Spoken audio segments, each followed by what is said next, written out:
At Anurag University, be everyone you dream to be.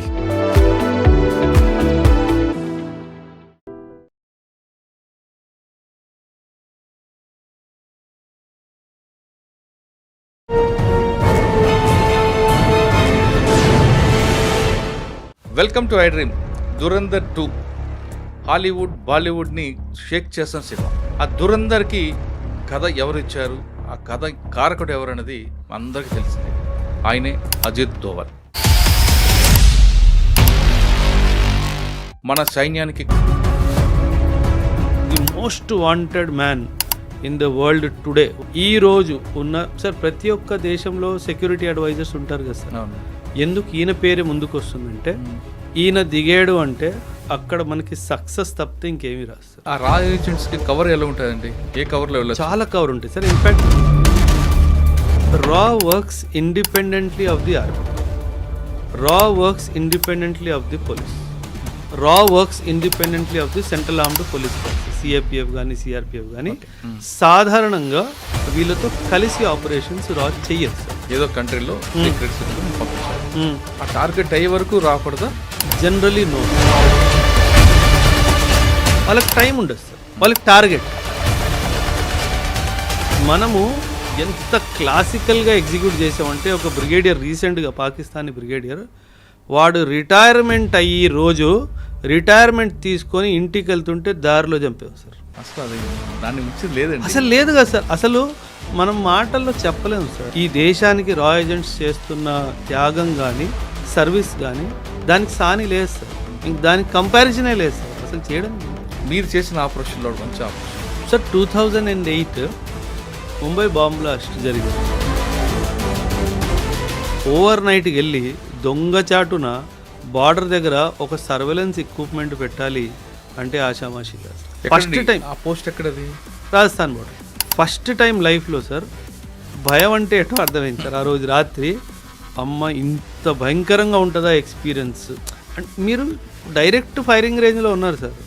వాడు మా అయితే ఒక్కసారి మిస్ అవుతాడేమో, రెండోసారి మిస్ అవుతాడు. ధైర్యంగా ఎనిమీ ఇన్ఫర్మేషన్ మూమెంట్స్లో ఏమన్నా మూమెంట్ ఉందా ట్రాక్ చేసి కమాండ్ పోస్ట్కి పంపించడం అన్నది చాలా డిఫికల్ట్ టాస్క్. సో ఆ రోజు ఫస్ట్ టైం నాకు అర్థమైంది అంటే చిన్న తప్పు జరిగితే చచ్చిపోతాము సార్. ఆపరేషన్ సింధూర్ మాత్రం టాప్ కదండి. అంత పర్ఫెక్ట్ ప్రెసిషన్తో క్యారీ అవుట్ చేసిన ఆపరేషన్ ఏదైనా ఉంది అంటే అది ఆపరేషన్ సింధూర్. అందుకే పాకిస్తాన్ దగ్గర బ్రహ్మోస్కి జవాబే లేదు సార్.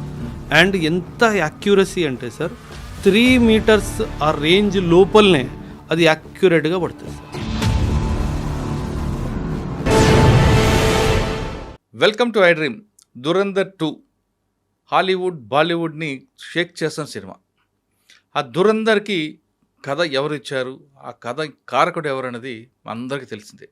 ఆయనే అజిత్ దోవల్. మన సైన్యానికి కావాల్సిన వ్యక్తి.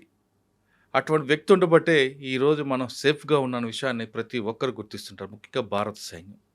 అందుకే ప్రధానమంత్రి మోడీ గారి దగ్గర నుండి క్యాబినెట్లో ఎవరైనా ఆయన మాటకి విలువిస్తుంటారు. మన సైన్యానికి ఆయన దిక్సూచి లాంటివాడు. ఆ అజిత్ దోవల్ అసలు ఆయన ఎలా ఉంటారు, ఆయన ఈ స్థాయికి రావడానికి ఎంత కష్టపడ్డారనే విషయాన్ని మనతో మాట్లాడడానికి ఎక్స్ ఆర్మీ ఆఫీసర్ ఓబ్రే గారు ఉన్నారు. అని అడిగి తెలుసుకుందాం. సార్ నమస్తే. నమస్తే సార్. అజిత్ దోవల్ సార్, మనకి ఆయన అంటే మనకే కాదు భారత సైన్యానికి ఆయన కళ్ళు చెవు ముక్కి ఏమన్నా ఆయనే చెప్పొచ్చండి. అంటే ఆయన ఇచ్చిన ప్లాన్ని వీళ్ళు యాక్షన్ చేస్తుంటారన్నది చాలామంది చెప్తుంటారు. అంటే ఈరోజు అజిత్ దోవల్ అంటే ఇండియా కాదు సార్.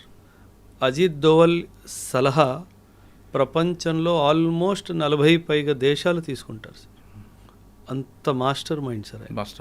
మాస్టర్ మైండ్ అంటే గూఢాచారం, కూట్నీతి ఇవన్నీ ఎలా చేయాలి, ఒక టెక్స్ట్ బుక్ డెఫినేషన్ ఎగ్జాంపుల్లో ఎలా ఎగ్జిక్యూట్ చేయాలి, మాస్టర్ మైండ్ సార్. అంటే ఆయన మైండ్లో ఏం నడుస్తుందో ఎవ్వరికీ తెలియదు సార్.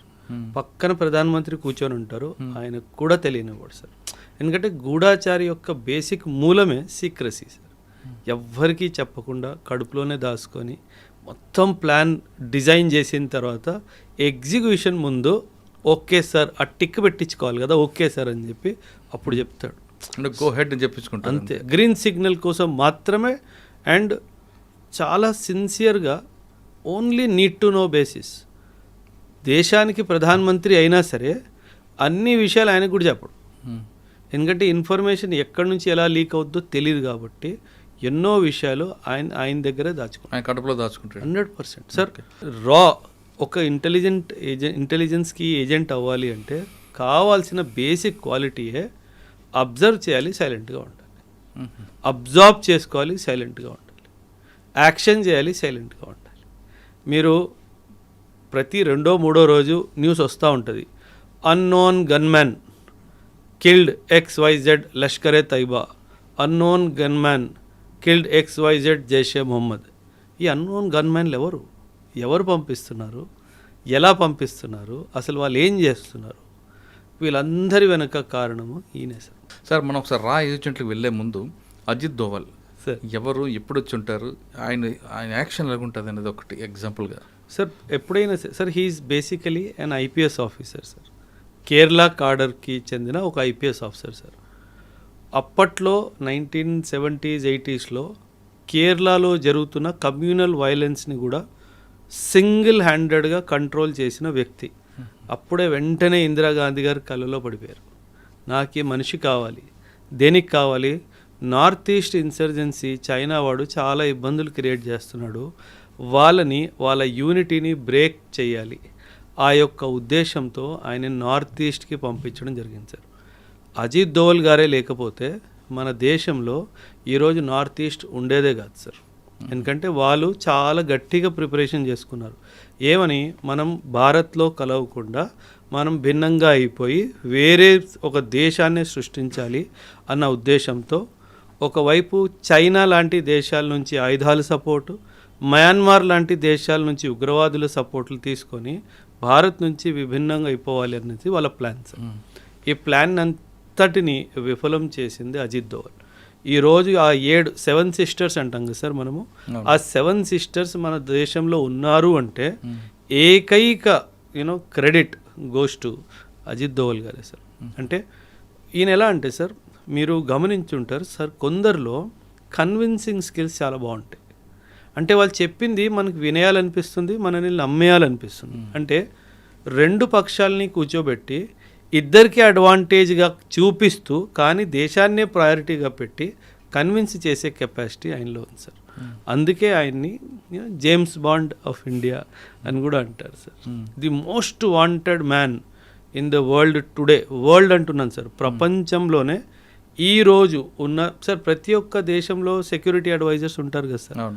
ఎందుకు ఈయన పేరే ముందుకు వస్తుందంటే ఈయన దిగాడు అంటే అక్కడ మనకి సక్సెస్ తప్పితే ఇంకేమీ రాదు సార్. ఆ సక్సెస్ని అలా డిజైన్ చేసుకొని రంగంలో దిగుతారు సార్.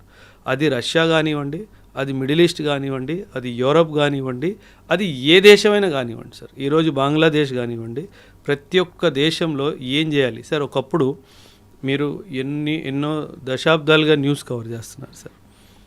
ఒకప్పుడు యూరోపియన్ యూనియన్కి ఇండియా అంటే చాలా చులకన సార్. మిడిల్ ఈస్ట్ వాడు అసలు మాట్లాడేవాడే కాదు ఇండియాతో, ప్రతి దానికి పాకిస్తాన్ అని చెప్పి ఎగిరేవాడు. ఈరోజు ఏం జరిగింది సార్, ఈరోజు యూరోప్లో మనల్ని పిలుస్తారు యాజ్ VIP ట్రీట్మెంట్ ఇవ్వడానికి. మన ప్రధానమంత్రికి రెడ్ కార్పెట్ వెల్కమ్ దొరుకుతుంది. మీరు రీసెంట్గా చూశారు, నెదర్లాండ్స్ వాళ్ళు ఎప్పుడో ఏన్షియంట్ టైమ్స్లో మన ఇండియా నుంచి తీసుకెళ్ళిపోయిన మన యొక్క హిస్టారిక్ ఏవైతే ఆర్టిఫాక్ట్స్ ఉన్నాయో అవన్నీ మన దేశానికి తిరిగిస్తున్నారు. ఎందుకు సార్ ఇది ఎలా జరుగుతుంది అనుకుంటున్నారు? ఇదంతా కూటనీతి సార్. దీని వెనుక చాలా డిప్లొమసీ ఉంటుంది. ఇలా వాళ్ళని కన్విన్స్ చేసి మన దేశం పట్ల గౌరవం తెప్పించాలి, మన అనుకున్న దారిలోనే వాళ్ళని నడిపించేలా చేసేదే అజిత్ దోవల్. తన పేరు కాదు సార్, ఆయన మనిషి కాదు, అదొక సంస్థ, అదొక ఇన్స్టిట్యూషన్. అది మనం గుర్తుపెట్టుకోవాలి సార్. అంత రియాలిటీగా అంత దీంట్లో అంటే ఆయన ట్రైనింగ్ నుంచి వచ్చిందా, లేదా మీరు చెప్పిన కేరళలో సంఘటనలు ఆ విధంగా ఆయనకి కరడు కట్టిన గూఢచారుగా తయారు చేశారు సార్? ఎప్పుడైనా సరే సార్ ఒక మనిషికి he has to submit himself sir. అంటే తనేంటంటే తాను నేను దేశానికి అంకితం చేసేసుకున్నాను అని ఆయన ఫిక్స్ అయిపోయారు సార్. సార్ ఆయన వయసు ఎంత sir? He's touching 80s right. 80లో ఉన్నారు ఆయన. మనకి 40లోనే ఆయాసం వస్తుంది, ఓ 4 గంటలు ఎక్స్ట్రా పని చేస్తే నిద్ర కావాలి అని మన శరీరం అడుగుతుంది. అవును. అలాంటిది మీరు ఊహించండి సార్, మీ ఇంట్లో 80 ఏళ్ళ తాత ఏం చేస్తున్నాడు, పడుకుంటారు, 80 ఏళ్ళ అజిత్ దోవల్ ఏం చేస్తున్నాడు సార్? ఆయన ఫీల్డ్లో ఉంటున్నాడు. అది తేడా సార్. అది అంటే ఆయన బాడీ మైండ్ అంతా కూడా దేశం కోసం అన్నది సార్, అది డివైన్ బ్లెస్సింగ్ సార్. నేను ఇలాంటి బ్లెస్సింగ్స్ ఇద్దరిలో చూశాను సార్. ఒకటి డాక్టర్ రంగరాజన్ గారిలో చూశాను సార్, మన ఎకానమిస్ట్ డాక్టర్ సి రంగరాజన్ గారు, ఆయనలో చూశాను. అజిత్ దోవల్ గారిలో కూడా చూశాను సార్. రంగరాజన్ గారు కూడాను, ఆయన నడిచే ఓపిక లేదు, నిల్చునే ఓపిక లేదు, కానీ స్టేజ్కి వెళ్ళి ఎకనామిక్స్ మాట్లాడినప్పుడు 40 నిమిషాలు 45 నిమిషాలు కదలకుండా మాట్లాడతారు. అదేవిధంగా అజిత్ దోవల్ గారు కూడా అంత వయసు అయిపోయినా సరే సార్, వరల్డ్ ట్రావెల్స్, మీటింగ్స్ తర్వాత మీటింగ్స్ సార్, అది మనం ఒక చిన్న కంపెనీ నడపడానికే స్ట్రెస్ అయిపోతాం సార్. ఈ లావాదేవీలు చూసుకోవడానికి ఒక 10 మంది పని మనుషులు ఉంటారు, వాళ్ళని హ్యాండిల్ చేసుకోవడానికి మనకు స్ట్రెస్ వచ్చేస్తుంది అంటారు. ఆయన దేశాన్ని హ్యాండిల్ చేస్తున్నాడు కదా సార్. ఆ వయసులో అంత స్ట్రెస్ తీసుకుంటూ అసలు ఉఫ్ అనకుండా పనిచేస్తున్నారు. ఏనాడు అంటే నేను అంటే ఆయన్ని చాలా దగ్గరగా చూశాను సార్. ఇక్కడ అంటే ఆయన్ని దగ్గరగా చూడడం అంటే కొన్ని ఆపరేషన్స్లో జాయింట్గా మాకు బ్రీఫింగ్స్ జరుగుతున్నప్పుడు I was present there sir. అంటే ఆయన ఎంత సైలెంట్ పర్సన్ అంటే సార్, మనకి జనరలీ అలవాటు ఉంటుంది, మనం లొడలొడ వాగేస్తాం సార్. ఆయన అది కాదు సార్. ఆయన ప్రతిదీ గమనిస్తాడు. అంటే మనిషిని గమనిస్తాడు, మనిషి మాటని గమనిస్తాడు, మనిషి మైండ్లో నడుస్తున్న ఉద్దేశాన్ని గమనిస్తాడు. ఇప్పుడు మనకి రాయసీనా డైలాగ్ అని చెప్పి ఒక ప్లాట్ఫామ్ ఉంది సార్. ఆ రాయసీనా డైలాగ్స్లో వీళ్ళు ఏం చేస్తారంటే ప్రతి పెద్ద పెద్ద దేశాలకి చెందిన డిఫెన్స్ హెడ్స్ని, వాళ్ళ నేషనల్ సెక్యూరిటీ అడ్వైజర్ని అందరిని పిలుస్తారు సార్. పిలిచి ఏం లేదు మీటింగ్ పెడతాడు సార్. ఈయన కెపాసిటీ ఏంటంటే ఒక మనిషి ఏదో మాట్లాడుతున్నాడు కానీ మైండ్లో ఏం జరుగుతుందో అది రీడ్ చేసే కెపాసిటీ ఉంది సార్. మైండ్ రీడ్ చేసేస్తాడు సార్. మాట్లాడుతుంది ఒకటి, బుర్రలో నడుస్తుంది ఇంకోటి, అది పట్టేసుకుంటాడు, అది రాసుకుంటాడు. ఆయన మాట్లాడిన దాంతో ఆయనకి సంబంధం లేదు, అది ఆయన చెప్పాలనుకుంటున్నాడు, ఏదైతే దాయాలనుకుంటున్నాడో అది రాసుకుంటాడు. Okay, he's planning for this. So అలాంటి ట్రైనింగ్ తీసుకున్న తర్వాతనే ఆయన అలా. సార్ ఇప్పుడు ఆయనకు ఒక టీం ఉంటుంది, ఆ టీంను కూడా ఇదే విధంగా ట్రైనింగ్ ఇచ్చారు ఆయన? 100% మీరు చెప్తున్నట్లుగా ఇప్పుడు మాట్లాడేది ఒకటి, మైండ్లో ఏముంది అన్నది. సార్ అందరూ అర్జునులు అవ్వలేరు కదా సార్. ద్రోణాచార్య వారు అందరికీ ట్రైనింగ్ ఇచ్చారు, కానీ అర్జునుడు ఒక్కడే కదా సార్. సో మన దేశానికి అర్జునుడు అజిత్ దోవల్. సార్ ఆయన్ని మీ దగ్గరగా, అంటే ఆయన ఆపరేషన్లో మీరు ఉన్నారు కాబట్టి ఒక ఆపరేషన్ చెప్పండి. అంటే ఆయనతో ఆపరేషన్ అని కాదు సార్, లైక్ ఫర్ ఆయన డైరెక్షన్లో అండర్స్టాండింగ్ సార్. మనం 1970s దేని గురించి మాట్లాడతాం సార్, అంటే రా గురించి మాట్లాడతాను సార్ నేను. ఇప్పుడు ఆయన ఎగ్జాక్ట్గా చెప్పాలంటే ఆయన కాంట్రిబ్యూషన్ పాకిస్తాన్లో ఒక చాలా పెద్ద కీలకమైన ఒక ఆపరేషన్ సార్. పాకిస్తాన్ న్యూక్లియర్ వెపన్ని తయారు చేసుకుంటుందా లేదా, ఇది ప్రశ్న సార్. ఈ ప్రశ్నకి మన భారతదేశానికి జవాబు కావాలి. ఎవరిని డైరెక్ట్గా అడిగితే చెప్పలేరు కదా సార్, ఎవరు చెప్పరు కూడా కదా సార్. దాన్ని పట్టుకోవాలి. ఎలా పట్టుకోవాలి? పాకిస్తాన్లో ఎంటర్ అవ్వాలి. సో ఈయన ఒక టీంని తయారు చేసుకొని పాకిస్తాన్లో ఎంటర్ అవ్వడం జరుగుతుంది సార్. పాకిస్తాన్లో ఒక ప్లేస్ కహూతా అని చెప్పి ఒక ప్లేస్ సార్. ఆ కహూతా అనే ప్లేస్లో వీళ్ళు న్యూక్లియర్ ఎక్స్పెరిమెంట్ చేస్తున్నారు ఒక ప్రిమైసిస్లో. ఇప్పుడు న్యూక్లియర్ ఎక్స్పెరిమెంట్ జరుగుతుందంటే సాధారణంగా లోపల ఎవ్వరికి వెళ్ళడానికి వీలు ఉండదు సార్, అనుమతి ఉండదు. కాకపోతే కనుక్కోవాలి ఏం జరుగుతుందో. అందరు వస్తున్నారు, పెద్ద పెద్ద బళ్ళు వస్తున్నాయి, విఐపి ప్రొటెక్షన్స్ వస్తున్నాయి, లోపల వెళ్తున్నారు, బయటకు వెళ్తున్నారు, కానీ ఏమీ అర్థం కావట్లేదు, అసలు ఏం జరుగుతుందో అనేది క్లారిటీ లేదు. అప్పుడు తెలివిగా ఏం చేశారంటే సార్, కొందరు సైంటిస్టులని ఫాలో అయ్యాడు సార్. కొందరు సైంటిస్టులని ఫాలో అయ్యి వాళ్ళు కటింగ్కి ఎక్కడికి వెళ్తున్నారో కనుక్కున్నాడు సార్. హెయిర్ కటింగ్కి ఎక్కడికి వెళ్తున్నారో కనుక్కున్నాడు. ఆ కటింగ్ షాప్కి వెళ్ళి వాళ్ళ హెయిర్ శాంపుల్స్ని చాలా తెలివిగా తీసుకొని వచ్చాడు సార్.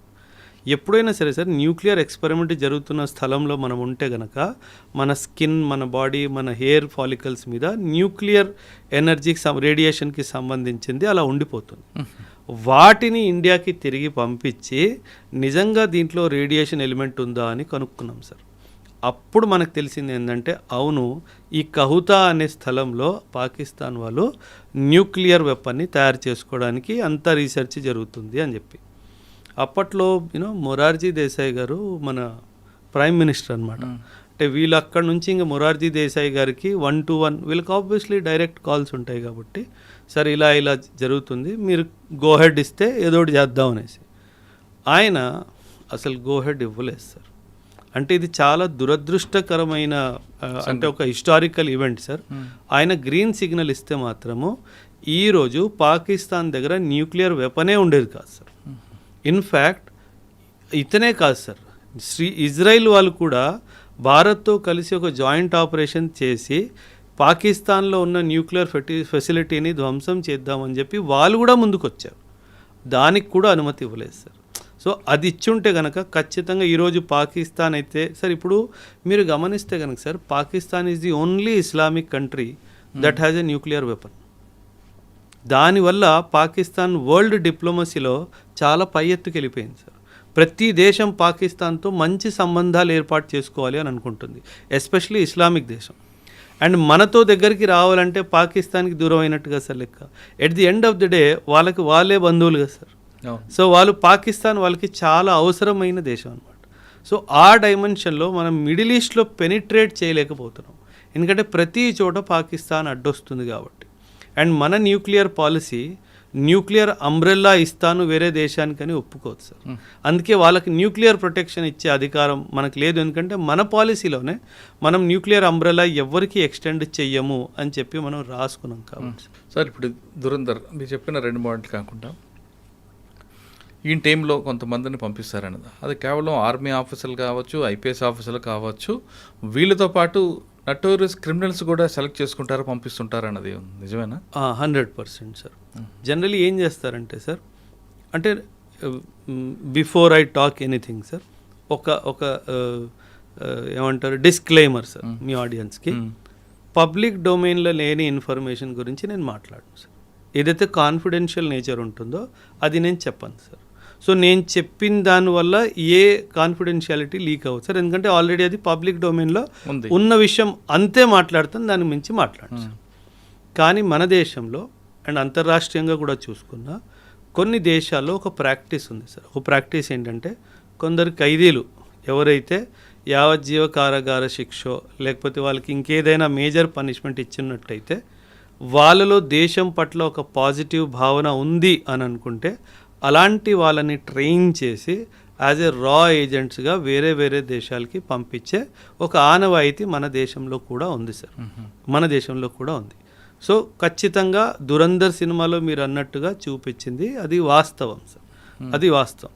కానీ ఒక విషయం సార్, రా ఏజెంట్ అంటే దురంధర్ అంటే అది సినిమా కాబట్టి కొంచెం డ్రమటైజ్ అవుతుంది సార్. అంటే యాజ్ ఎ బాడీ బిల్డర్ చూపించడం అదంతా జరుగుతుంది, కానీ రా ఏజెంట్ అది కాదు సార్. రా agents are trained on close quarter battle, అంటే 1-to-1 ఫిస్ట్ ఫైట్ ఎలా చేయాలి, ఎలా క్లీన్గా ఎటువంటి శబ్దం కానీ ఎటువంటి అటెన్షన్ రాకుండా ఒక మనిషిని ఎలా క్లియర్ చేయాలి, ఇవన్నీ నేర్పిస్తారు sir. In fact Israeli martial arts Krav Maga అని ఉంటుంది సార్. ఆ క్రఫ్ మాగా టెక్నిక్స్ కూడా మన రా ఏజెంట్స్కి నేర్పిస్తారు. ఏంటంటే క్రఫ్ మాగా అంటే? Krav Maga is a close quarter battle sir. అంటే అవి ఎన్నో మార్షల్ ఆర్ట్స్ని మిక్స్ చేసి ఒక ఏజెంట్కి ఎలాంటి ఏమంటారు క్లోజ్ క్వార్టర్ బ్యాటిల్లో అటాక్ చేసే టెక్నిక్స్ ఉంటాయో అవన్నీ నేర్పిస్తారు sir. So that is the most deadliest what you call attack techniques in the world sir today. ప్రపంచం నేర్చుకుంటుంది సార్ క్రాఫ్. ఆ రా ఏజెంట్స్కి కవర్ ఎలా ఉంటుందండి? ఏ కవర్లో వెళ్ళాలి? చాలా కవర్ ఉంటుంది సార్. ఇన్ఫ్యాక్ట్ మీరు ఇందాక అడిగిన ప్రశ్న ఇంకో ప్రశ్న మిగిలిపోయింది. లైక్ మీరు అన్నారు ఐపీఎస్ ఆఫీసర్లు ఉంటారా, ఆర్మీ వాళ్ళు ఉంటారా అన్నట్టుగా.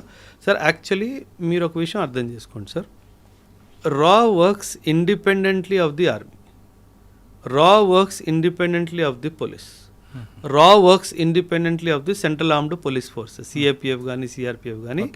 సాధారణంగా వీళ్ళతో కలిసి ఆపరేషన్స్ రా చెయ్యదు సార్. కానీ ఆ ఏజెన్సీలో వీళ్ళు మీకు చెప్పిన 3 ఏజెన్సీ కూడా వెళ్తుంటారు, డిప్యుటేషన్ వెళ్తుంటారు కదా? వెళ్తారు, అదే చెప్తున్నాను సార్. ఒకవేళ ఒక ఆర్మీ నుంచి ఒక ఆఫీసర్ని డెప్యుటేషన్కి రాలో పంపిస్తే అప్పుడు అతను రా మనిషి, ఆర్మీ మనిషి కాదు సార్. అవును, ఎందుకంటే కమాండ్ అండ్ కంట్రోల్ అంతా వీళ్ళ దగ్గరే ఉంటుంది sir. The research and analysis wing వాళ్ళ దగ్గరే ఉంటుంది కాబట్టి ఎప్పుడైతే డెప్యుటేషన్కి ఇప్పుడు నన్నే ఆర్మీ నుంచి అందులో పంపించారు అనుకోండి సార్, అప్పుడు నన్ను ఆర్మీ రోల్స్ నుంచి తీసేస్తారు సార్. నేను రా రోల్స్కి వెళ్ళిపోతాను కాబట్టి అది రా ఆపరేషనే అవుతుంది సార్. అండ్ వీళ్ళకి ఏంటంటే sir, because information is highly confidential nature కదా సార్, వేరే డిపార్ట్మెంట్తో కోఆర్డినేషన్ చేస్తే అది ఇన్ఫర్మేషన్ లీక్ అయ్యే ఛాన్స్ చాలా ఎక్కువగా ఉంటుంది సార్. సో అందుకని అది వాళ్ళు షేర్ చెయ్యరు సార్.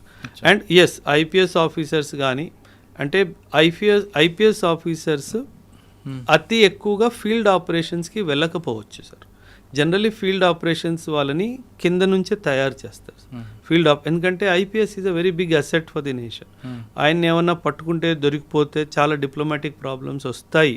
ఎందుకంటే ఆయన ఐడెంటిటీ చాలా ఈజీగా తెలిసిపోతుంది, ఈ was an ex IPS officer అని చెప్పి. సో అలా కాకుండా ఒక చాలా నార్మల్ ఒక వ్యక్తి, సాధారణమైన వ్యక్తిని పట్టుకొని ఆయన కొన్ని విషయాలు చూస్తారు సార్. సాధారణంగా మనం ఏమనుకుంటామంటే సార్, రాకి నేను అప్లై చేశాను, నేను రాలో జాయిన్ అయ్యాను అని మనం అనుకుంటాం సార్. కానీ నిజం అది కాదు సార్. రా మిమ్మల్ని అప్లై చేసేలాగా చేస్తుంది సార్. అంటే రా వాళ్ళు మిమ్మల్ని తీసుకోవాలి అని ఫిక్స్ అయ్యారు అనుకుందాం సార్. మాకు మురళీ గారు కావాలి అని అనుకున్నాను సార్. ఆల్మోస్ట్ ఒక సంవత్సరంన్నర మిమ్మల్ని అబ్జర్వ్ చేస్తారు సార్. మీ మొత్తం అకౌంట్స్ అన్నీ హ్యాక్ అయిపోతే మీకు అసలు ఏం తెలియదు. మీ ఫోన్ హ్యాక్ అయిపోయిద్ది, మీ ల్యాప్టాప్ హ్యాక్ అయిపోయిద్ది, మీ ఇల్లు మొత్తం బగ్గింగ్ అయిపోయిద్ది సార్. మీరు ఎవరితో మాట్లాడుతున్నారు, మీరు ఏం చేస్తున్నారు అంతా వాళ్ళకి తెలిసిపోతుంది సార్. ఇక్కడ ఐడియా ఏంటంటే మురళీ గారి వీక్నెస్ ఏంటి పట్టుకోవాలి. మురళీ గారి వీక్నెస్ డబ్బా, మురళీ గారి వీక్నెస్ అమ్మాయా, మురళీ గారి వీక్నెస్ ఇంకేమైనా హోదానా, ఇవన్నీ తెలుసుకుంటారు. అచ్చా, ఈ మనిషికి ఇలాంటి వీక్నెస్ ఏమీ లేవు అండ్ దేశం పట్ల ఒక మంచి పాజిటివ్ మైండ్ సెట్ ఉంది అని అనిపిస్తే అప్పుడు మీ ద్వారానే వాళ్ళు అప్లికేషన్ పెట్టిస్తారు. ఎలా అంటే ఏవైతే రాకి సంబంధించిన పోస్టులు అవన్నీ ఉంటాయో అవి మీకు రీడైరెక్ట్ అవ్వడం స్టార్ట్ అవుతాయి డిజిటల్ సోర్స్ నుంచి. మీరేమనుకుంటారు, నేనే అప్లై చేసానేమో అనుకుంటారు, కానీ అది రా వాళ్ళే పంపిస్తారు, మీరు అప్లై చేస్తారు. సో ఆ తర్వాత ట్రైనింగ్ ఆల్మోస్ట్ 1.5 to 2.5 years కూడా జరుగుతుంది సార్. ఎక్కడ ఉంటుందండి? Multiple locations. అది కాన్ఫిడెన్షియల్ సార్, అది మనం చెప్పడానికి వీల్లేదు. అంటే అందులో చాలా ఉంటాయి విషయాలు. అందులో ఫర్ ఎగ్జాంపుల్ మిమ్మల్ని ఆఫ్ఘాన్ సెక్టర్కి తయారు చేస్తున్నారు అనుకుందాం సార్. ఆ Murali sir has been identified, తెల్లగా ఉంటాడు, బాగానే ఉంటాడు, గడ్డం మీసం వచ్చేస్తే ఆఫ్ఘానీ వాళ్ళ కనిపిస్తాడు అనిపిస్తే మురళీ సార్ని ఆఫ్ఘనిస్తాన్ అని డిసైడ్ చేశారనుకోండి. Afghanistan geography, Afghanistan history, Afghanistan culture, Afghanistan language, Afghanistan food habits మొత్తం మీకు నేర్పిస్తారు సార్. ఆ డ్రెస్సింగ్ స్టైల్ నుంచి అన్నీ మీకు నేర్పిస్తారు. సో ఈ ప్రాసెస్ అంతా ఆల్మోస్ట్ 2.5 years పడుతుంది. అంటే మనం రిక్రూట్ చేసాము, 10 రోజులు ట్రైనింగ్ ఇచ్చేసాము, పంపించేసాము, అలా ఉండదు సార్. ఈజీగా 1.5 to 2.5 years ఆఫ్ టైం పడుతుంది సార్ మిమ్మల్ని ఇండక్ట్ చేసే ముందు. సో అందువలన ఎప్పుడైనా గుర్తుపెట్టుకోవాలి సార్, రా ఏజెంట్ ఒక దేశంలోకి ఎంటర్ అయ్యాడు అంటే ఇంకా ఇటువైపు నుంచి జీరో కాంటాక్ట్ అటువైపు నుంచే రావాలి తప్ప ఇటువైపు నుంచి ఎప్పుడు కాంటాక్ట్ అవ్వదు. కానీ ఇంకో విషయం, ఎక్కడైతే మన రా ఏజెంట్ని ప్లాంట్ చేస్తారో ఆయన మీద కన్నేసి ఉంచడానికి ఇంకొకరిని ప్లాంట్ చేస్తారు. ఎందుకంటే డబుల్ ట్యాప్ అయ్యే అవకాశం ఉంది సార్. మనం మన మనిషి అని చెప్పి పంపించాము, మన మనిషి అక్కడ వెళ్ళి వాళ్ళ మనిషి అయిపోతే మన మీద ఏమన్నా జరిగితే అది ఇబ్బంది ఉంటుంది కదా సార్. సో ఖచ్చితంగా ఆయన మీద కన్నేసేవాడు ఉంటాడు, ఆయన మీద కన్నేసేవాడు మూడోవాడు ఉంటాడు. సో ఇలా ఒక రింగ్ లాగా అయిపోతుంది. సో ఒకరి మీద ఒకరు కన్ను పెట్టుకొని ఉంటారు సార్. ఇప్పుడు ఫస్ట్ రింగ్ వెళ్ళాడు అనుకోండి. అవును సార్. ఆయనకు 2 years ట్రైనింగ్ ఇచ్చారు, అసలు ఆయన కంప్లీట్గా డెడికేట్గా దేశం కోసం వెళ్ళిపోయాడు. అంటే దానికి ఒక టైం బాండ్ ఉంటుందా? 8 సంవత్సరాలు ఈ ఆపరేషన్ టార్గెట్ కంప్లీట్ రావాలని, అంటే ఈ 2 సంవత్సరాలు 3 సంవత్సరాలు టార్గెట్ అయ్యే వరకు ఇటు ఫ్యామిలీని పూర్తిగా మర్చిపోవాలా? ఇంకా అంటే ఫ్యామిలీ ఆ డైమెన్షనే లేదు సార్, అసలు ఆలోచనలోనే మైనస్ సార్. కానీ అప్పటికి పెళ్ళి ఉంది అనుకోండి, పిల్లలు ఉంటారు కదా, ఇంకా పని మీద వెళ్ళాను అంతే సార్. అంతే గవర్నమెంట్ పని మీద ఆఫ్ఘనిస్తాన్ వెళ్తున్నాను, లేదా గవర్నమెంట్ పని మీద ఫ్రాన్స్ వెళ్తున్నాను. ఫ్రాన్స్ అని చెప్పి ఆఫ్ఘనిస్తాన్ వెళ్ళొచ్చు, ఆఫ్ఘనిస్తాన్ చెప్పి శ్రీలంక వెళ్ళొచ్చు. అంతే చెప్పడానికి వీల్లేదు, ఎందుకంటే అక్కడ వాళ్ళ ఇంట్లో కూడా బగ్గు ఉంది. అవును, నువ్వేం చెప్తున్నావో, నువ్వు ఇంట్లో ఏం వాళ్ళకి సార్, ఇఫ్ యు ఆర్ ఎ రా ఏజెంట్ నీ మైండ్లో ఏం జరుగుతుందో పాలిగ్రాఫిక్ టెస్ట్ చేసుకొని తెలుసుకుంటాడు. మీరు అబద్ధం చెప్పడానికి కూడా వీల్లేదు కాబట్టి sir because national secret is in your hand. So 0 error syndrome sir, అసలు 0 error కూడా మనం అసలు ఒప్పుకోవడానికి వీల్లేదు సార్. ఆ విధంగా ట్రైనింగ్ తీసుకున్న తర్వాత ఏదో కంట్రీకి పంపారు, అక్కడ కవర్ ఏదో డ్రైవర్ గానో లేదంటే బ్యాంక్ ఆఫీసర్ గానో ఏదో ఒకటి ఇస్తారు sir. Cover could be beggar also. మాది beggar. Cover could be politician also. అదే మన దురంధర్ సినిమా టైప్లో 100% సార్. ఇజ్రాయిల్ వాడు యూనో మిడిల్ ఈస్ట్ కంట్రీస్లో వాళ్ళు స్పైలా పంపించిన వాళ్ళు దేశానికి రాష్ట్రపతులు అయిపోవాలా, అంత బాగా కవర్ చేస్తారు వాళ్ళు. So don't think that spy అనగానే బిచ్చగాళ్ళ ఉంటాడు, స్పై అనగానే డ్రైవరు కూలోళ్ళ పనిచేస్తాడు, కుక్లా పనిచేస్తాడు. Not necessarily A high ranking official can also be are agent. అచ్చా, యా అది మనం ఎప్పుడైనా సార్ పాకిస్తాన్ అనుకుందాం సార్ ఫర్ ఎగ్జాంపుల్, వాళ్ళకి ఏముంది సార్ కక్కూర్తనం, డబ్బుల కోసం దేశాన్ని అమ్మేసే జాతి వాళ్ళది. సో కొన్ని డబ్బులు వాళ్ళ మొహన్ పడేస్తే వాడు ఏమైనా చేస్తాడు కదా సార్. అదే నన్ను ఎమ్మెల్యే చేయొచ్చు, ఎంపీ ఏమైనా చేయొచ్చు, మిమ్మల్ని రాష్ట్రపతి చేసేస్తారు, మిమ్మల్ని ప్రధానమంత్రి చేసేస్తారు. అందులో ఏముంది సార్, వాళ్ళు డబ్బుల కోసం ఏమైనా చేయడానికి సిద్ధంగా ఉన్నారు సార్. సో మన దగ్గర డబ్బుకి దేవుడి దేవుల లక్ష్మీదేవి కటాక్షంగా మనకి ఏ తక్కువ లేదు దేశానికి. సో హ్యాపీగా సార్ ఆ విధంగా ఒక టార్గెట్ ఇచ్చారనుకోండి మనకి, ఏదో కంట్రీలో సీక్రెట్స్ కోసం పంపించారు, ఆ టార్గెట్ అయ్యే వరకు రాకూడదా? Generally no sir. ఇన్ఫ్యాక్ట్ ఒక్కొక్కసారి ఏమవుతుందంటే సార్, ఆ టార్గెట్ అయిపోయిన తర్వాత కూడా అడిషనల్ టాస్క్ కూడా ఇచ్చే అవకాశం ఉంది sir.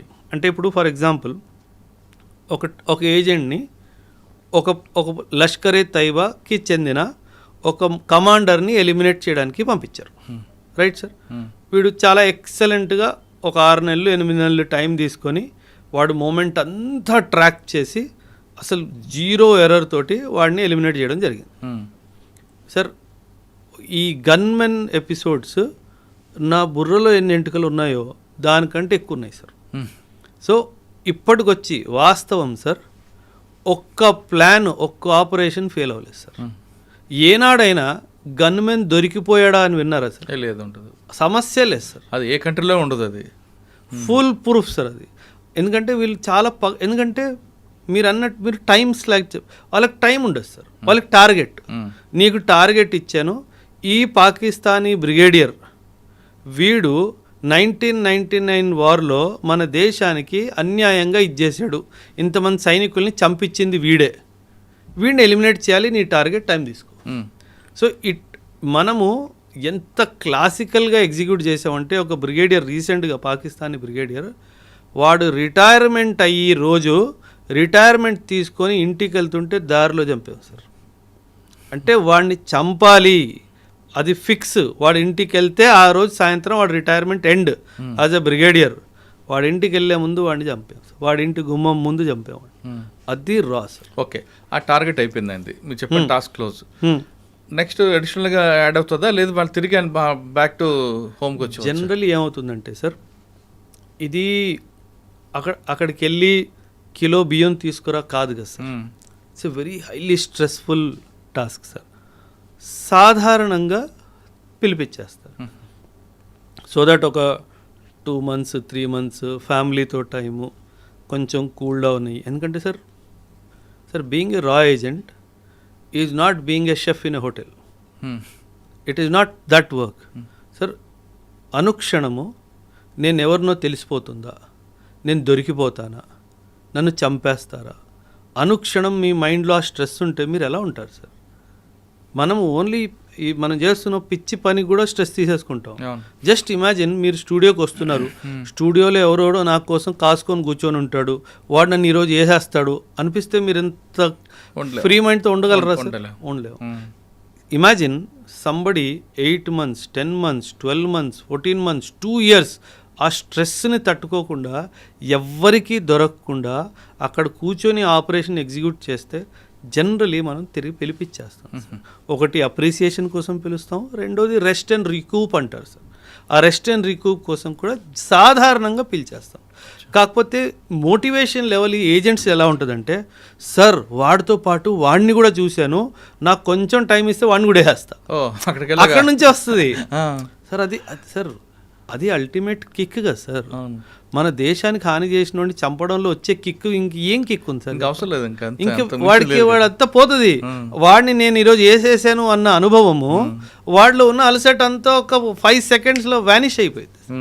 So that is how the entire scheme of రా ఏజెంట్స్ వర్క్ సార్. అక్కడికి వెళ్ళాక మీరు చెప్పినట్లుగా అసలు అందరూ దిగితే ఇంకా మజా వేరుంటుంది సార్. అంటే ఇంకా వాళ్ళు అహర్నిశలు దేశానికి వాళ్ళని వాళ్ళు సమర్పితం చేసేసుకున్నారు సార్. అంటే సార్ చూడండి, అంటే దాంట్లో రిటైర్మెంట్ అని ఉండదు. అదే చెప్తున్నాను సార్. చూడండి సార్, సూపర్. ఒక సైనికుడు దేశాన్ని సేవ చేస్తూ ప్రాణాలని కోల్పోతే ఒక మారటైర్ అని చెప్పి న్యూస్ పేపర్లో పెద్ద పెద్ద పొలిటీషియన్స్ పెద్ద పెద్ద సమాజానికి చెందిన వాళ్ళు వెళ్ళి వాళ్ళ రెస్పెక్ట్స్ వాళ్ళు ఇస్తారు.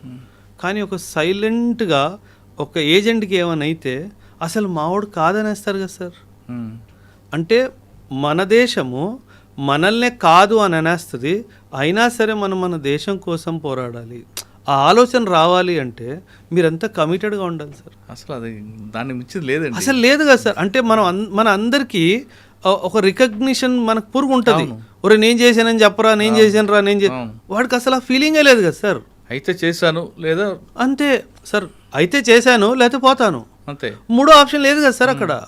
అంటే అక్కడ నేను దొరికిపోతే వీళ్ళు ఫోన్ చేస్తే నన్ను పంపించేస్తారు, లేదు కదా సార్. అది గుర్తుపెట్టుకోవాలి సార్. గ్రేట్ అండి.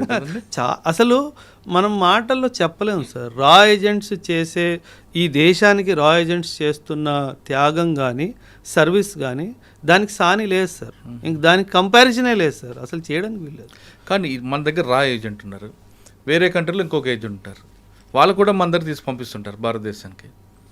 ఐఎస్ఐ అని పెడుతుంటారు, కానీ వాళ్ళ యాక్టివిటీస్ వేరే కనిపిస్తుంటాయి కదండి. అంటే వేరేగా అంటే సార్ ఇప్పుడు మన దగ్గర ఉంది, మనం ఒక టాస్క్ ఇచ్చాం, మన కంట్రీకి లాస్ చేస్తున్నాం, ఆ టాస్క్ మీదే ఉంటుంది తప్ప అక్కడ అరాచకాలు చేయాలనో లేదా ఇంకోటి మనం చూపించాం.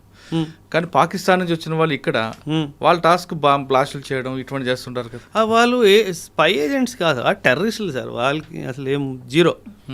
ఆ టెర్రరిస్టులను చూసుకునే బాధ్యత మన ఆర్మీ వాళ్ళు చూసుకుంటారు. అది వాళ్ళు రోజు చేసే పని కాబట్టి వాళ్ళతో పెద్ద ఇదేం లేదు సార్. ఓకే, మళ్ళీ మనం వెనక్కి వద్దాం. అజిత్ దోవల్ ఆయన టీం ఎంతమంది ఉండొచ్చు అండి? అంచనా లేదండి మనం అసలు నంబర్స్లో. సార్ దురంధర్ సినిమాలో చూపించిన క్యారెక్టర్ దోవల్ కొన్ని వందల్లో ఉంటారు సార్, కొన్ని వందల్లో ఉంటారు సార్. ఆయన కింద పనిచేసే వాళ్ళు. ఆ క్యారెక్టర్ మెయిన్ క్యారెక్టర్ ఏందేనా అనుకోవచ్చా? Definitely sir, why not. అంటే సింపుల్ సార్, కథానాయకుడు ఈయనే సార్. సినిమాలో చూపించినట్టుగా కథానాయకుడు ఈయనే సార్. కథానాయకుడికి ఎప్పుడు ఏ బటన్ నొక్కాలో తెలుసు సార్. అక్కడ గ్రౌండ్ ఏజెంట్ కూడా తెలియదు. మీరు చూసుంటే దురంధర్ సినిమా ఎక్కడ బటన్ నొక్కాలో ఆయన తెలుసు. ఆ పొలిటీషియన్ మనోడే అన్న విషయం వీడికి ఏనాడైనా తెలిసిందా? తెలియదు కదా సార్. ఆ కథానాయకుడికి ఏ బటన్ ఎప్పుడు నొక్కాలో వాడికి తెలుసు సార్. ఇదే కదా సార్, మీరు టైగర్ జిందా హే సినిమా ఒకవేళ చూసుంటే కనుక సల్మాన్ ఖాన్ సినిమా, యా టైగర్ జిందా హే, టైగర్ అభి బాకీ హే, ఏదో పేరు మీద సినిమా ఉంది సార్. అక్కడ పరేష్ రావల్ ఉంటాడు సార్ మిడిల్ ఈస్ట్లో. వీళ్ళకి ఆ విషయం తెలియదు మనోడే అని చెప్పేసి. లాస్ట్ మూమెంట్లో అక్కడ ఉన్న సైనికులు వీళ్ళని చంపైపోతే మధ్యలో చాపుతాడు. అప్పుడు వీళ్ళకి అర్థమైపోతుంది. అప్పుడు వీడు అంటాడు, ఒరే నువ్వు పుట్టక ముందు ఈ భూమిలో నేను వచ్చా, సో నువ్వు బచ్చాగాడిలా ఉండు అని చెప్తాడు వాడు. సో ఎవరు మనల్ని ఎలా ఎందుకంటే స్టార్టింగ్లో పరేష్లో ఒక స్టేట్మెంట్ ఇస్తాడు, నా ఒక కన్ను నీ మీద ఉంది అంటాడు. అప్పుడు కూడా మనం ఎవరికి స్విచ్ అలగదు, అరే వీడు కూడా మన రాయజెంటేరా అని చెప్పేసి. మనకేమనిపిస్తుంది, వాడు ఏదో బిజినెస్ పరంగానే ఏదో డైలాగ్ కొట్టాడు అనిపిస్తుంది. కానీ వాస్తవానికి ఏంటి, వాడు చెప్తాడు, ఒరే నా కన్ను ఒకటి నీ మీద ఉంది, నాకు నీ మీద భరోసా లేదురా అంటాడు. ఆ భరోసా లేదంటే ఏంటి, నువ్వు ఎప్పుడొకప్పుడు దొరికిపోతావు, నేనే రావాలరా నేను సేవ్ చేయడానికి అన్నట్టుగా. సో ఆ డైమెన్షన్లో సార్. సో ఖచ్చితంగా కవరప్స్ ఉంటారు సార్, ఖచ్చితంగా కవరప్స్ ఉంటారు. కానీ మీరు అన్నట్లుగా వాళ్ళు దేశం కోసం అంకితం అవుతున్నారు కాబట్టి కుటుంబం అవన్నీ ఆలోచించారు సార్. వాళ్ళకి శాలరీస్ ఎలాగ ఉంటాయండి? వాళ్ళు శాలరీస్ కోసం పని చేయాలి సార్. స్పెషల్ అలవెన్సెస్ ఉంటాయి సార్. రా వాళ్ళకి స్పెషల్ అలవెన్సెస్ ఉంటాయి. వాళ్ళకి సంవత్సరానికి ఒక నెల శాలరీ బోనస్గా ఇస్తారు సార్. ఇంక దీనికంటే వివరాలు వద్దులేండి. రా ఏజెంట్ అయిపోయింది, అజిత్ దోవల్ గారు చేయింది. మీరు చేసిన ఆపరేషన్లో మంచి ఆపరేషన్ చెప్పండి సార్. 2008 ముంబై బాంబ్ బ్లాస్ట్ జరిగింది సార్. 2008లో ముంబై బాంబ్ బ్లాస్ట్ జరిగింది. ఆ ముంబై బాంబ్ బ్లాస్ట్లో మన దేశం ఒక రిప్లై ఇవ్వాలి కదా సార్. అవును, అటాక్ చేయాలో ఏదో ఒకటి చేయాలి. అప్పుడు మాకు ఆర్డర్స్ ఏమొచ్చాయంటే సార్, you deploy in the borders అన్నట్టుగా కొన్ని సర్వేలెన్స్ ఎక్విప్మెంట్స్ని పెట్టండి అన్నట్టుగా కొన్ని ఆదేశాలు మాకు వచ్చాయి సార్. అంటే 2008 వరకు నేను నార్మల్ యూనిట్లో ఉన్నాను, పీ స్టేషన్లో ఉన్నాను. అకస్మాత్తుగా బార్డర్కి వెళ్ళాలి, అకస్మాత్తుగా యుద్ధం అయ్యే అవకాశం ఉంది. చూడండి ఎలా పల్స్ మారిపోతుంది, మైండ్లో పల్స్ ఎలా మారిపోతుంది సార్. ఇన్స్టెంట్గా ఓవర్ నైటే ట్రావెల్, డే టైంలో ట్రావెల్ చేయడం తెలియలేదు, డే టైంలో ట్రావెల్ చేస్తే ఎనిమీ సర్వేలెన్స్ సిస్టమ్ ద్వారా తెలిసిపోతుంది. ఓవర్ నైట్కి వెళ్ళి దొంగచాటున బార్డర్ దగ్గర ఒక సర్వేలెన్స్ ఎక్విప్మెంట్ పెట్టాలి అంటే ఆషామాషి కాదు. అంటే దట్ వాజ్ అండ్ ఆ సర్వేలెన్స్ ఎక్విప్మెంట్ ద్వారా మనం ఎనిమీ డీప్ టెరిటరీలో చూడాలి అంటే ఒక హైట్ మీద పోవాలి సార్. దాన్ని మాస్ట్ అంటారు, MAST, మొబైల్ మాస్ట్ ఉంటుంది. 30 మీటర్స్ హైట్ మీద మొబైల్ మాస్ట్ మీద ఆ సర్వేలెన్స్ ఎక్విప్మెంట్ పెట్టి ఎనిమీ లోపలికి డీప్గా 12 కిలోమీటర్ లోపలికి చూడాలి అని మాకు ఆదేశం. ఇమాజిన్ నువ్వు 30 మీటర్స్ హైట్లో కూర్చొని ఉన్నావు, చిన్న తప్పు నీ లొకేషన్ వాడికి దొరికితే ఇంకేది మిగలదు. వాడికి తెలుసు 2008-26 ముంబై బ్లాస్ట్ జరిగింది, అటాక్స్ జరిగాయి, భారత్ ఏదో ఒకటి చేస్తుందని చెప్పి వాడు కూడా కాపు కాసుకొని కూర్చుంటాడు కదా సార్. ఒక చిన్న మూమెంట్ తప్పు నువ్వు ఎక్కుతున్న సౌండ్ వల్ల వాడికి తెలిసినా, నువ్వు ఎక్విప్మెంట్ సెటప్ చేస్తున్న సౌండ్ వల్ల వాడికి తెలిసినా, నువ్వు అబ్జర్వ్ చేస్తున్నావు అన్న రేడియో ఫ్రీక్వెన్సీ సిగ్నల్స్ కూడా వాడికి తెలిసినా, నీ communication silence, though communication was completely silence, radio set open చేయడానికి వీల్లేదని చెప్పేసాడు సార్. అబ్జర్వేషన్ ఇవ్వాలి, అబ్జర్వేషన్ చేసి కింద కమాండ్ పోస్ట్కి ఇవ్వాలి, ఏం చేయాలో మీతో సంబంధం లేదు. అంటే పరిస్థితి ఎలా అయిపోయిందంటే ఇటు కదలలేము, ఇటు ఒక చిన్న సౌండ్ చేయలేము, వాడేమో మనల్నే చూస్తున్నాడు, వాడు ఎప్పుడు ఎలా రియాక్ట్ చేస్తాడో తెలియదు. అంటే ఫస్ట్ టైం ఆ పోస్ట్ ఎక్కడది? రాజస్థాన్ బోర్డర్. ఫస్ట్ టైం లైఫ్లో సార్ భయం అంటే ఏంటో అర్థమైంది సార్. ఆ రోజు రాత్రి అమ్మ ఇంత భయంకరంగా ఉంటుందా ఎక్స్పీరియన్స్. అండ్ మీరు డైరెక్ట్ ఫైరింగ్ రేంజ్లో ఉన్నారు సార్. వాడు మా అయితే ఒక్కసారి మిస్ అవుతాడేమో, రెండోసారి మిస్ అవడు. అంటే మనకి ఎటువంటి డిఫెన్స్ సిస్టమ్ లేకుండా మనం చాలా ధైర్యంగా ఎనిమీ ఇన్ఫర్మేషన్ మూమెంట్స్లో ఏమన్నా మూమెంట్ ఉందా ట్రాక్ చేసి కమాండ్ పోస్ట్కి పంపించడం అన్నది చాలా డిఫికల్ట్ టాస్క్ సార్. సో ఆ రోజు ఫస్ట్ టైం నాకు అర్థమైంది, అంటే చిన్న తప్పు జరిగితే చచ్చిపోతాము అంటే ఎంత సీరియస్నెస్గా చేయాలి. అంటే సార్ మన బాడీలో ఒక చిన్న షైనింగ్ ఐటమ్, ఆ పెన్ను పెట్టుకున్నా సరే ఆ పెన్ను షైన్ అయింది అనుకోండి, ఏమంటారు కనిపించింది అనుకోండి రాత్రిలో, బుల్లెట్ అటే వస్తుంది. సో చాలా తస్మాత్ జాగ్రత్త అంటాం కదా సార్. అంటే మీ గురించి ఏం తెలియకుండా మేము ఈ షూస్ ఉన్నాయనుకోండి సార్, ఈ mast mobile mast iron elevated post sir, iron మీద కాలు పెడితే సౌండ్ వచ్చింది కదా సార్, దీనికి బట్ట చుట్టుకోవాలి అండ్ సౌండ్ రాకుండా. అంటే నా కడియం వేసుకుంటాను కదా సార్, ఆ కడియం రాడ్ తగులితే సౌండ్ వస్తుంది, కడియం మొత్తం చేసుకొని దాన్ని దారంతో కట్టి, దానికి కూడా లైట్ పడితే దారంతో కట్టేయాలి దీన్ని. సో అంటే చిన్న చిన్న విషయాలు చాలా జాగ్రత్తగా ఉంటే కానీ అలాంటి ఆపరేషన్స్ ఎగ్జిక్యూట్ చేయలేము సార్. చాలా ఇన్ఫర్మేషన్ గ్యాదర్ వచ్చింది సార్. పాకిస్తాన్ చాలా విపరీతంగా వాళ్ళు పోస్టుల మీద వచ్చి ఆక్యుపై చేయడం జరిగింది సార్. అంటే బట్ సమ్హౌ అటాక్ ఏం మనం చేయలేదు. ఇన్ఫ్యాక్ట్ సార్ 2008 ముంబై అటాక్స్ తర్వాత మన దేశం ఎటువంటి కీలకమైన యాక్షన్ పాకిస్తాన్ మీద తీసుకుపోవడం అన్నది చాలా పెద్ద దుర్భాగ్యమైన విషయం సార్. ఏదైతే ఇప్పుడు పహల్గామ్లో జరిగిందో, తిరిగి మనం ఎలాగైతే ఆపరేషన్ సింధూర్ చేసామో అలాంటిది 2008లో చేసుంటే కనుక వీళ్ళకి ఇంత ధైర్యం వచ్చేది కాదు సార్. సో అది మనం 2008లో మాత్రం చాలా పెద్ద తప్పు చేసాం సార్. అసలు ఏమీ చేయలేదు సార్. 2001 పార్లమెంట్లో అటాక్ అయినప్పుడు కనీసం మనం మొత్తం మిలిటరీని తీసుకెళ్ళి బార్డర్లో కూర్చోబెట్టి ఆ దాడికి వస్తున్నారు అని చెప్పి వాడికి భయమైనా పెట్టాం. కానీ ఈసారి 2008లో అసలు ఏమీ చేయలేదు సార్. అంటే కొన్ని స్ట్రక్చరల్ చేంజెస్ వచ్చాయి, ఆ తర్వాత ఎన్ఎస్జీ హబ్స్ కొత్తగా పెట్టడం జరిగింది, అవన్నీ జరిగాయి. కానీ ఒక వాడికి బుద్ధి చెప్పే ఒక్క విషయం చేయలేదు సార్. ఆపరేషన్ సింధూర్ మాత్రం టాప్ కదండి. అదే సార్. 21st సెంచురీలో నేను 20th సెంచురీని కూడా కౌంట్ చేసేస్తాను సార్. అంత పర్ఫెక్ట్ ప్రెసిషన్తో క్యారీ అవుట్ చేసిన ఆపరేషన్ ఏదైనా ఉంది అంటే అది ఆపరేషన్ సింధూర్ సార్. అంటే ఎంత ప్రిసైజ్ ఆ బ్రహ్మోస్ మిజైల్ సార్, అసలు మనకి అది బ్రహ్మాస్త్రం లాంటిది సార్. అసలు ఆ బ్రహ్మోస్ మిజైల్కి జవాబే లేదు సార్. ఎందుకంటే ఒక క్రూజ్ మిజైల్ అయ్యి ఉండి, క్రూజ్ మిజైల్ అంటే సార్ ఇది పైకి వెళ్ళదు ఆకాశంలో, ఒక స్ట్రైట్ లాగా వెళ్తుంది అనమాట. ఒక క్రూజ్ మిజైల్ అయ్యి ఉండి అంత వేగంగా అది వెళ్తుంది కాబట్టి దాన్ని పట్టుకునే మిజైలే లేదు సార్. అందుకే పాకిస్తాన్ దగ్గర బ్రహ్మోస్కి జవాబే లేదు సార్. అండ్ ఎంత యాక్యురసీ అంటే సార్ 3 మీటర్స్ ఆ రేంజ్ లోపలనే అది యాక్యురేట్గా పడుతుంది సార్. ఇప్పుడు ఈ బిల్డింగ్ మనం కూర్చొని ఉన్నాం సార్, ఈ బిల్డింగ్లో ఏ ఫ్లోర్లో ఏ ఆఫీస్లో ఎవడి మీద వేయాలి చెప్పు అని అడుగుతాడు. అచ్చా, ఏరియా కాదు, బిల్డింగ్ కాదు, బిల్డింగ్లో ఏ పడుతుంది అంతే. 3 మీటర్లు సార్, 3 మీటర్లు ఎంత మీరు నేను కూర్చొనంత స్పేస్. వాడు ఇక్కడ పడేయాలని కూడా వచ్చి మధ్యలోనే పడుతుంది. అది మీ మీద పడదు, నా మీద పడదు. అంత ఎక్సలెంట్ అక్యురసీతో మనం తయారు చేసాం సార్. ఇప్పుడు మీరు వినుంటే గనక పాకిస్తాన్లో ఎయిర్ బేసెస్ మీద మనం అటాక్ చేసాం. మీరు గుర్తుంటే ఎయిర్ బేస్ మీద అటాక్ చేసాము. వాళ్ళు ఆ ఎయిర్ బేస్ కింద కమాండ్ పోస్ట్ తయారు చేసుకున్నారు సార్. ఎన్ని మీటర్లు? ఆల్మోస్ట్ 200-250 ఫీట్ కింద ఉంది ఆ యొక్క న్యూక్లియర్ కమాండ్ పోస్ట్.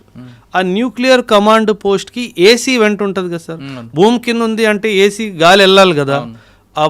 ఆ ఏసీ వెంట లోపల నుంచి కొట్టాను సార్. ఎందుకంటే కమాండ్ పోస్ట్కి steel and iron reinforced with cement ఉంటుంది. దాన్ని మనం బంకర్ బస్టర్ ఉంటే కనుక పేల్చలేము. మన దగ్గర బంకర్ బస్టర్ బాంబు లేదు. ఏం చేయాలి అప్పుడు? ఏసీ వెంట్ ద్వారా లోపలికి వెళ్ళాలి. సార్ ఏసీ వెంట్ ఎంత ఉంటుంది సార్? ఎంత ఉంటుంది సార్? 2x2 1x1 ఉంటుంది. అంత ప్రెసిషన్గా దాని లోపల నుంచి పోయింది సార్. అది సార్, అది టాలెంట్. ఎందుకంటే సార్ మనము we are not experts in weapon manufacturing sir. కానీ ఇప్పుడు రానున్న 20-30 సంవత్సరాలు మాత్రం sir excellent boost for weapons manufacturing. ఎందుకంటే మన దేశము, ఇప్పుడు ఉన్న గవర్నమెంట్ చాలా డైమెన్షన్స్లో ప్రైవేటైజేషన్ కూడా తీసుకొచ్చింది సార్ వెపన్స్ మ్యానుఫ్యాక్చరింగ్లో. India is going to be the hub of weapons manufacturing for the world sir. India కాదు, ఫార్ ది వరల్డ్. మనకి యూరోప్ నుంచి ఆర్డర్స్ వస్తాయి, మనకి మిడిల్ ఈస్ట్ నుంచి ఆర్డర్స్ వస్తాయి, మనకి ఈస్ట్ ఏషియా నుంచి కూడా ఆర్డర్స్ వస్తాయి. అంటే మన ఇజ్రాయెల్ని పక్కన పెట్టచ్చు అంటే వాళ్ళతో కలిసి చేద్దాం సార్. పక్కన ఎందుకు పెట్టాం సార్? ఇజ్రాయిల్ మనకి చాలా మంచి స్నేహపూర్వకమైన దేశం సార్. 1948, 47 ఇప్పుడు స్నేహపూర్వకం తర్వాత మారచ్చు కదండి. అంటే సార్ కొన్ని సంబంధాలు అంటే వ్యవహారికంగా మనం చూసుకుంటే 47 వారు, 62 వారు, 65 వారు, 71 వారు, 99 వారు, మేజర్ ఇంటెలిజెన్స్ షేరింగ్. ఏ రోజు సార్ ఒక్క విషయం గుర్తుపెట్టుకోండి సార్, దుష్మన్ కా దుష్మన్ దోస్త్. Simple logic sir. అంతే కదా. ఇజ్రాయెల్ కా దుష్మన్ middle east, Islamic world Pakistan, Pakistan का दुश्मन इंडिया, तो दुश्मन का दुश्मन दोस्त हुआ ना सर. एंड इस्लामिक वर्ल्ड में एक ही देश के पास nuclear weapon the only country that has nuclear weapon is Pakistan. So వాడు శత్రువు అయినప్పుడు శత్రువు దోస్తుగా కదా. సింపుల్గా సార్. అసలు మనకి ఇజ్రాయిల్కి భేదాలు వచ్చే అవకాశమే లేదు. అంటే ఎన్నటికీ ఈ రిలేషన్షిప్ పాడవ్వదు సార్. ఎందుకంటే మనం గతంలో కూడా చూసుకున్నాం సరే సార్, జ్యూస్ ఎవరైతే ఉన్నారో మనం హిస్టరీ చరిత్ర మొత్తం తీసేసినా ఈ భూమి మీద 193 దేశాలు ఉన్నాయి సార్. 193 దేశాల్లో కేవలం ఒక్క దేశము, నా భారతదేశము, జ్యూస్ని ఏ రోజు మనం ఇబ్బంది పెట్టలేదు, చంపలేదు సార్. అందుకే జ్యూస్ వాళ్ళు ఈరోజు కూడా వాళ్ళ పిల్లలకి ఏం నేర్పిస్తారంటే, మాకేమైనా అయిపోయినా ఇరాన్ లాంటి దేశం మా మీద న్యూక్లియర్ బాంబు వేసినా మీకు ఇంకొక ఇల్లు ఉంది, అదే మన భారతదేశము అని చెప్తారు. చూడండి, ఒక దేశము వాళ్ళ పిల్లలకి ఏం నేర్పిస్తుంది, మాకేమన్నా అయిపోయినా మీరందరూ సురక్షితంగా భారత్ వెళ్ళిపోవాలి, అక్కడ మీకు ఆశ్రయం దొరుకుతుంది. సరే, ఈరోజు ఉన్న పరిస్థితుల్లో ఎవడైనా ఇంత క్లారిటీగా వాళ్ళ పిల్లలకి చెప్పే దమ్ము ఎవరికైనా లేదు sir. That is the greatness of my country. Okay sir, మళ్ళీ ప్రజెంట్లోకి వద్దామండి. ఇటీవల బెంగాల్లో బీజేపీ గెలవడం అంత రాజకీయ కోణంలో చూస్తున్నారు తప్ప మన దేశానికి ఎంత సెక్యూరిటీగా వచ్చిందన్న విషయాన్ని కొంతమంది గమనించట్లేదండి. అక్కడ చికెన్ నెక్ ఆ పాయింట్ని కాపాడడంలో గత ప్రభుత్వం విఫలమైంది. ఇప్పుడు బీజేపీ ప్రభుత్వం వచ్చింది కాబట్టి ఖచ్చితంగా దాని మీద ఎక్కువ ఫోకస్ ఉంది.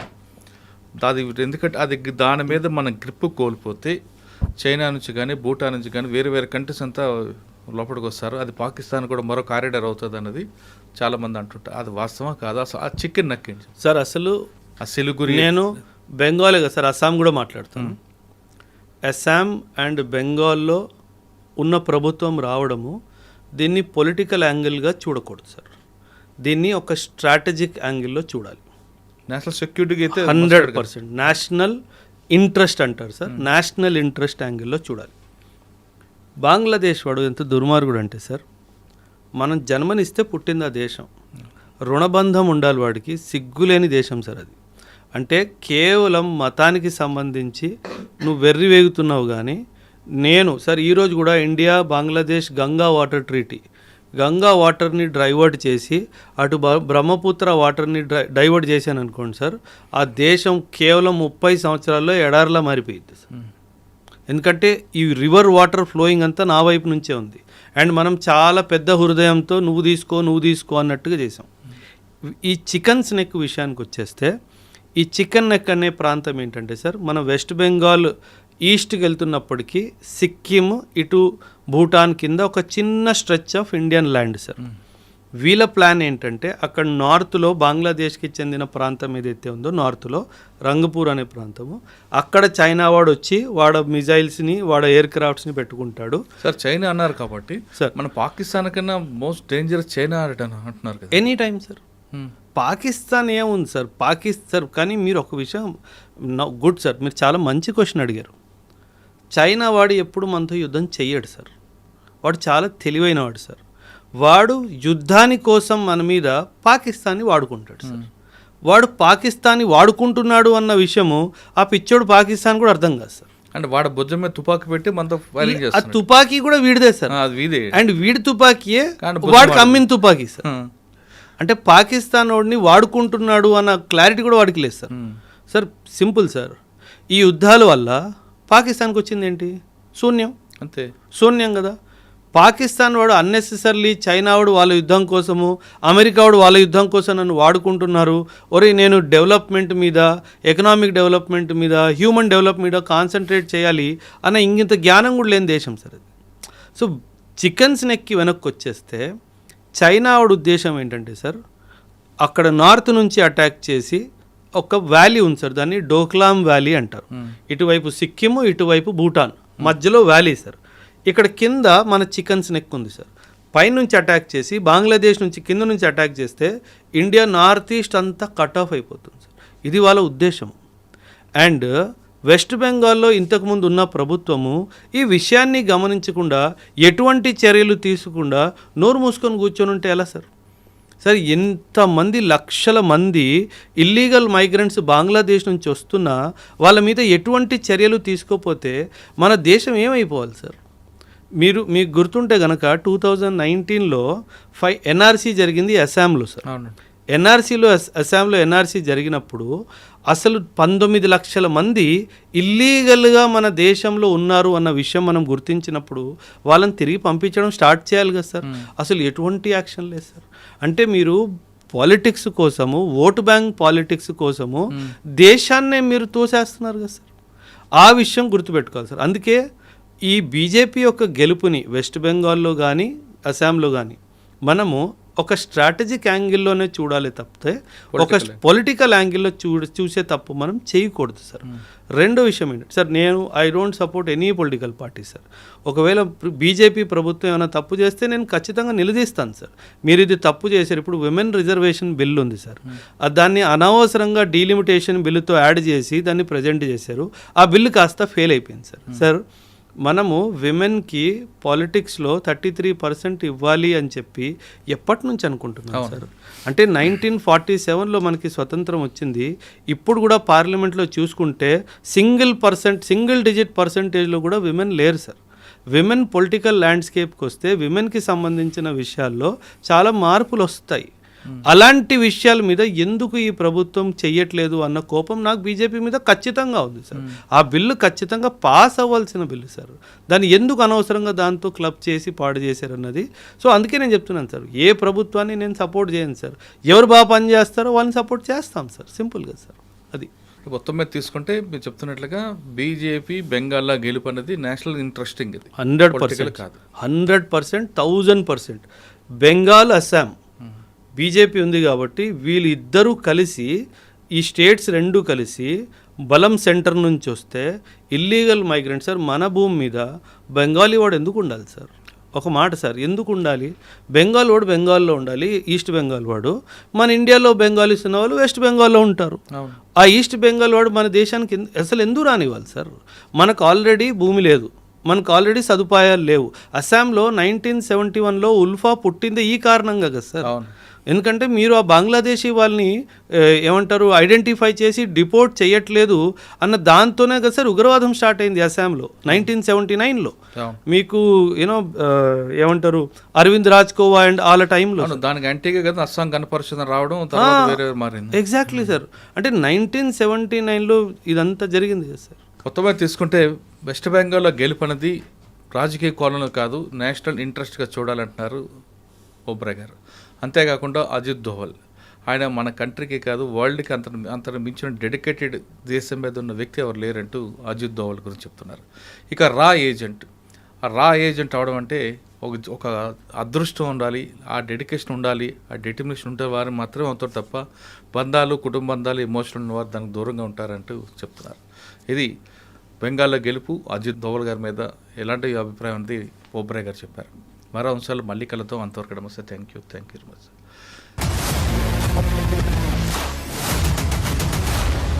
I dreams, this police diaries is something very, very valuable towards that. I must really appreciate Murali, your insights. I dreams founder and CEO చిన్న వాసుదేవ్ రెడ్డి గారితో మురళీధర్ క్రైమ్ స్టోరీస్ చాలా ఫేమస్ అయిపోయినాయి. Gautam Savan garu and Satyanar sir. Well done. I congratulate him for doing so well, and I congratulate him, his boss also. So well.